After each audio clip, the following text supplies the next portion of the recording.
بسم اللہ الرحمن الرحیم۔ ناظرین کرام السلام علیکم۔ وائس آف جرمنی کی اردو نشریات میں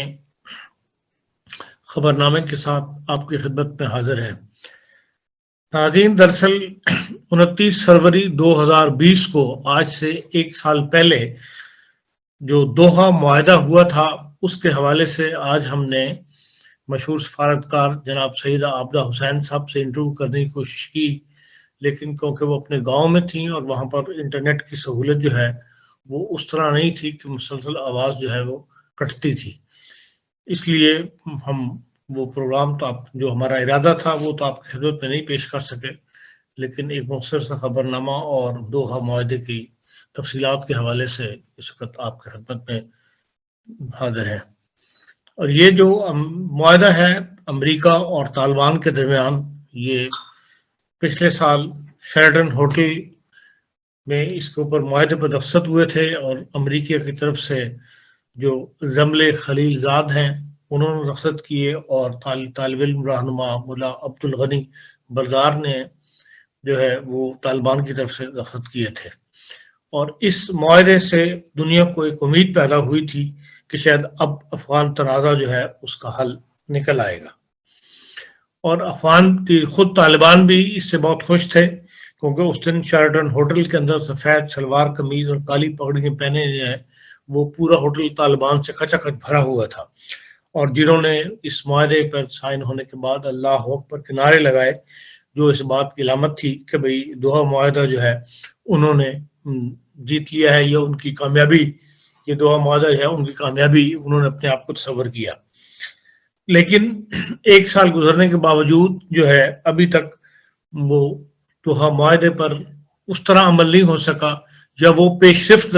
رفت دیکھنے میں نہیں آئی جس کے لیے معاہدہ کیا گیا تھا۔ اس میں 3 اہم شقیں تھیں۔ ایک تو یہ تھا کہ بھئی 1 مئی تک 10 مہینے کے اندر جو ہے 10,000 جو نیٹو افواج ہیں وہ بھی نکل جائیں گی، اور 2,500 جو امریکن فوج ہیں وہ بھی افغانستان سے خالی کر دیں گی۔ اور کیونکہ یہ معاہدہ صرف امریکہ اور طالبان کے درمیان ہوا تھا، اس لیے اور ایک اہم بات یہ تھی کہ بھئی اس کی روشنی میں جو ہے افغان حکومت اور طالبان کے درمیان جو ہے مذاکرات شروع ہوں گے۔ اس کے لیے انہوں نے یہ شرط مان لی تھی کہ بھئی افغان حکومت جو ہے وہ 5,000 قیدی ان کے چھوڑ دے گی، اور طالبان جو ہے وہ 1,000 افغان فوجی ہے وہ چھوڑ دیں گے، اور اس کے بعد ایک مستقل لائعمل جو ہے سیاسی حل افغانستان کا جو ہے وہ ڈھونڈا جائے گا، ایک پائیدار حکومت جو ہے وہ بنائی جائے گی، لیکن اس کے اندر کسی طرح سے کامیابی نہیں ہوئی۔ اور اس معاہدے کی روح سے امریکہ سے مفاہمت کے بعد اب طالبان اور افغان حکومت نے جو مذاکرات کا افغانستان کا مستقبل طے کرنا تھا وہ اس طرح شروع نہیں ہو سکا، اور اس میں کوئی خاص جو ہے پیش رفت نہیں ہوئی۔ ابھی یہ معاہدہ مطلب اس میں کوئی پیش رفت نہیں ہو رہی تھی، اور اس دوران جو ہے امریکہ میں حکومت بدل گئی، اور جو بائیڈن صاحب جو نئے صدر ہیں انہوں نے دوحہ معاہدے پر نظر ثانی کا جو ہے وہ انڈیا دے دیا، جس سے اس معاہدے پر ہی ایک جو ہے سوالیہ نشان کھڑا ہو گیا تھا۔ اب جو 2,500 فوجی والے ہیں اور 10,000 جو نیٹو افواج ہیں وہ بھی اب نکالنے سے ہچکچاہٹ محسوس کی جا رہی ہے، اور اس کے لیے جو ہے وہ نئے بہانے جو ہیں وہ تلاش کیے جا رہے ہیں۔ بلکہ یہاں تک کہا گیا ہے کہ بھئی اگر جو طالبان ہیں وہ اس بات کو محسوس کر لیا، اور انہوں نے کہا ہے کہ بھئی اگر یہ معاہدہ جو ہے فوجی 1 مئی تک سے پہلے نہ نکالے گئے تو ہم اس معاہدے کی پاسداری نہ کی گئی تو پھر ماضی کی طرح امریکہ کو ایک بار پھر ناکامی کا سامنا کرنا پڑے گا، اور طالبان جو ہے وہ ایک جنگ کے لیے تیار ہے۔ یہ ناکامی کی طرف کیوں بڑھ رہا ہے، اس کی 2 وجوہات جو سامنے آ رہی ہیں۔ ایک تو یہ ہے کہ کانگریس میں ایک رپورٹ پیش ہوئی ہے جس میں ممبران کانگریس نے مطالبہ کیا ہے کہ جو ڈیڈ لائن 1 مئی ہے اس کے اندر توسیع کر دی جائے، جس کے لیے طالبان جو ہے وہ راضی نہیں ہے۔ دوسرا یہ ہے کہ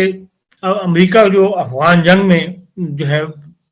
کامیابی وہ طالبان کے ہاتھ میں نہیں دینا چاہتے۔ ممبران کانگریس جو نئی کانگریس بنی ہے وہ یہ نہیں چاہتے کہ بھئی اس اتنی لمبی جنگ کے بعد اب اس کی کامیابی جو ہے وہ طالبان کے ہاتھوں میں دے دی جائے۔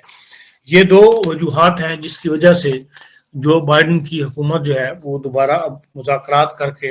اور ان طالبان کے ساتھ ایک نئے معاہدے کی طرف جانے کی کوشش کر رہی ہے۔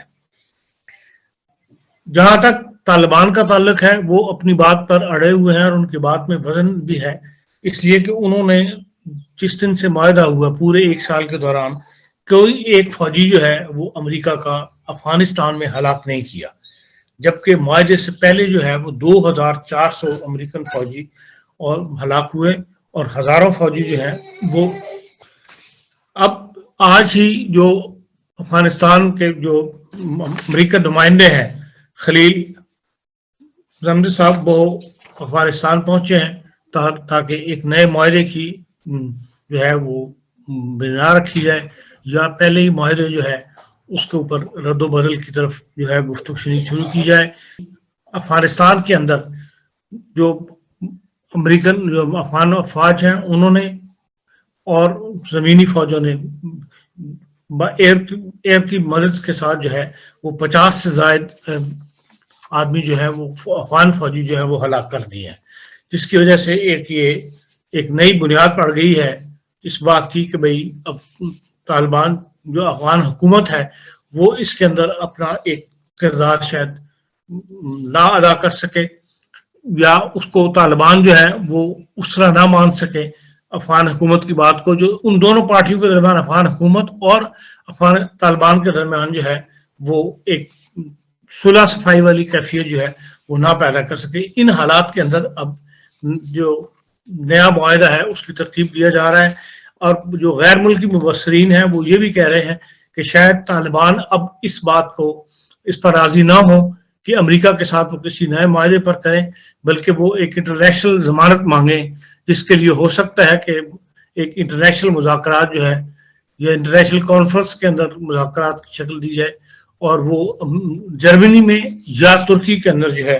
وہ کانفرنس جو ہے وہ منعقد ہو اور اس میں انٹرنیشنل گارنٹی بھی ساتھ جو ہے معاہدے کے اندر ساتھ سائن کریں۔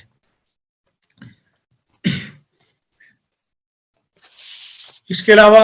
اقوام متحدہ نے بھی ایک رپورٹ جاری کی ہے جس میں وہ یہ کہتے ہیں کہ جو 5 طالبان جو ہیں انہوں نے ایک مکمل تیاری کر لی ہے جنگ کی، اور انہوں نے 5 شدت پسند گروپس کے نام بھی دیے ہیں جن گروپس کو طالبان نے اپنے اندر دوبارہ شامل کر لیا ہے، اور اس طرح طالبان نے اپنی قوت میں اضافہ کر لیا ہے۔ اس کے علاوہ 1-2 خبریں ہیں کہ بھئی امریکن جو صدر ہے اس کے درمیان اور سعودی حکمرانوں کے درمیان جو گفتگو ہوئی ہے اس میں واشنگٹن پوسٹ کے نمائندے جمال خشوگی، جن کو استنبول میں سعودی ایمبیسی کے اندر ہلاک کر دیا گیا تھا، اس کے بارے میں جو امریکہ کے پاس خفیہ رپورٹ تھی اس کے اوپر گفتگو ہوئی ہے، اور اس میں انہوں نے کہا ہے کہ جو امریکہ کی رپورٹ میں جو قتل کا حکم اور پھر اس کے تمام شواہد کو جو تلف کرنے کی کارروائی ہے یہ ولی عہد محمد بن سلمان کی اجازت سے دی گئی ہے، اور اس لیے جو امریکہ ہے اس نے جو لسٹ جاری کی ہے 76 سعودی عہدیداروں کی جن پر امریکہ میں آنے پر پابندی لگ گئی ہے، ان میں کہا یہ جا رہا ہے کہ اس میں محمد بن سلمان کا نام بھی جو ہے وہ شامل کر دیا ہے، اور امریکہ نے درخواست مطلب اس پر گفتگو کی ہے سعودی عرب سے کہ سریع الحرکت فورس جو ہے جو جس کو مخالفین کو کچلنے کے لیے استعمال کیا جاتا ہے اس کے اوپر جو ہے وہ سعودی عرب پابندی لگائے۔ اس گفتگو کا ایک فائدہ یہ ہوا ہے کہ جو انٹرنیشنل تنظیم ہے صحافیوں کی رپورٹر وداؤٹ بارڈرز، انہوں نے آج جرمنی کی آئینی عدالت میں ایک درخواست جمع کرائی ہے جو 500 صفحات پر مشتمل ہے، اور اس کی بنیاد انہوں نے سعودی حکمرانوں اور امریکن صدر کے درمیان ہونے والی گفتگو کو بنایا ہے کہ جس میں یہ اقرار کیا گیا ہے کہ بھئی محمد بن سلمان جو ہے انہوں نے قتل کا حکم دیا تھا صحافی جمال خشوگی کی اور پھر تمام شواہد کو تلف کر دیا۔ تو وہ کہتے ہیں کہ جرمنی کی حکومت جو اتنا بڑا کاروبار کرتی ہے سعودی عرب کے ساتھ یا اسلحے بیچتی ہے، ان کے اوپر پابندی لگائی جائے کہ یہ جب تک جمال خشوگی کی قتل کا مقدمہ جو ہے یا تو جرمنی کے اندر درج ہو اور اس کے اوپر باقاعدہ مقدمہ چلے، اور اس کے علاوہ جو 34 دیگر صحافی سعودی عرب میں قید ہیں ان کی بھی فہرست انہوں نے ساتھ دی ہے، اور وہ کہتے ہیں کہ جرمنی کی آئینی عدالت اس بارے میں ایک جرمن حکومت کو جو ہے وہ گائیڈ لائن دے، جس کے اوپر پھر دنیا جو ہے اس کو بھی ابھارا جائے کہ وہ جمال خورشید جیسا قتل دوبارہ نہ ہو سکے، اور سعودیہ کو کوئی نہ کوئی سزا اس کی جو ہے ضرور ملنی چاہیے۔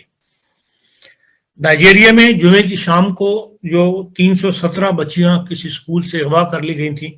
ان میں سے 279 جو ہیں وہ آج جو حکومت نے بازیاب کروا لی ہیں۔ کہا یہ جا رہا ہے گورنر کی طرف سے کہ یہ 317 نہیں تھی بلکہ 279 ہی بچیاں تھیں۔ یہ گورنمنٹ اسکول سے بورڈنگ سے اغوا کی گئی تھیں۔ یہ کھیل جو ہے یہ 2014 سے کھیلا جا رہا ہے، مطلب نائجیریا میں چل رہا ہے کہ بھئی اسکولوں سے بچیوں کو اغوا کیا جاتا ہے، اس کے بعد حکومت جو ہے وہ ان کا ہرجانہ ادا کرتی ہے اغوا کنندگان کو، تو تب ان کو رہا کر دیا جاتا ہے۔ لیکن کہا یہ جا رہا ہے کہ یہ 279 جو ہیں یہ بغیر کسی رقم کی ادائیگی کے جو ہے وہ انہوں نے رہا کروائی ہیں۔ اس کے علاوہ فائنینشیل ٹاسک فورس جو ہے فرانس کے اجلاس میں، جس میں پاکستان میں ایکسٹینشن دے دی گئی تھی جولائی تک، اس کے بارے میں یہ کہا جا رہا ہے کہ بھئی سب سے زیادہ مخالفت جو ہے وہاں پر پاکستان کی وہ فرانس کی حکومت نے کی، فرانس کے نمائندے نے کی، اور اس کی وجہ یہی ہے کہ فرانس کے سفیر کو پاکستان سے نکالنے کے لیے جو پریشر ڈیولپ ہوا ہے تحریک یالا بیگ یا رسول اللہ کی طرف سے، اور حکومت نے اس کے آگے گھٹنے ٹیکے ہیں کہ بجائے ان کو ریجیکٹ کرتے ان کو مدت بڑھاتے چلے جا رہے ہیں، اور ان کا یہ مطالبہ اپنی جگہ قائم ہے، اور اس کی وجہ سے فرانس کے نمائندے نے بڑی سخت تقریر کی اس اجلاس میں، اور اس بات کا اعادہ کیا، مطلب اس بات کے لیے فورس کیا کہ نمائندگان کو کہ ابھی ان کو گرے لسٹ میں رکھا جائے، اور جب تک، کیونکہ ان کا اپریل تک مطالبہ ہے تحریک یالا بیگ کا کہ بھئی اپریل میں تک فرانس کے سفیر کو نکالا جائے، اور انہوں نے اس لیے جون تک موقع دیا ہے پاکستان کو کہ بھئی وہ ابھی تک گرے لسٹ میں رہے گا، اور اگر فرانس کے سفیر کے خلاف کوئی قدم اٹھایا گیا تو ہو سکتا ہے کہ یہ فائنینشیل ٹاسک فورس فرانس کے اندر، جس کا ہیڈ کوارٹر ہے پیرس میں، یہ کوئی مزید سخت قدم پاکستان کے خلاف اٹھائے۔ ناظرین، یہ تھا ایک چند خبریں